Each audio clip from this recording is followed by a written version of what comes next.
ഈ കാക്കപ്പൂ എന്ന് പറയുന്നത് ഏതാണ് എന്ന് ഈ അടുത്ത കാലത്ത് വരെ എനിക്കറിയില്ലായിരുന്നു കേട്ടോ. ഇതിപ്പോൾ എൻ്റെ കയ്യിലും കിട്ടിയിട്ടുണ്ട്. ഇത് എൻ്റെ ചെടിയാണ് ഇപ്പോൾ ഈ കാണിക്കുന്നത്. ഇതിന് കണ്ടില്ലേ, പലതരം കളേഴ്സാണുള്ളത്. ഇതിൻ്റെ പൂക്കൾ കാണാൻ നല്ല ഭംഗിയാണ്. ഇതിൻ്റെ വിത്തിൽ നിന്നാണ് പുതിയ ചെടികൾ ഉണ്ടാവുന്നത്.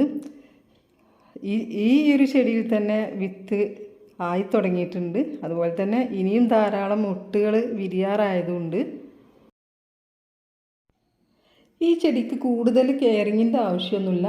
ഇതിൻ്റെ വിത്ത് മണ്ണിൽ വീണ് കഴിഞ്ഞാൽ എവിടെയായിരുന്നാലും അത് നല്ല രീതിയിൽ തൈയായി മാറി നല്ല ഫ്ലവറൊക്കെ വരുന്നത് കണ്ടിട്ടുണ്ട്.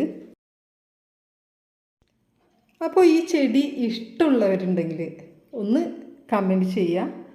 അതുപോലെ തന്നെ ലൈക്ക്, ഷെയർ ഇതെല്ലാം ഞാൻ പ്രതീക്ഷിക്കുന്നുണ്ട്. പിന്നെ ഒരു കാര്യം കൂടിയുണ്ട്, സബ്സ്ക്രൈബ്. അപ്പോൾ താങ്ക് യു ഫോർ വാച്ചിങ്.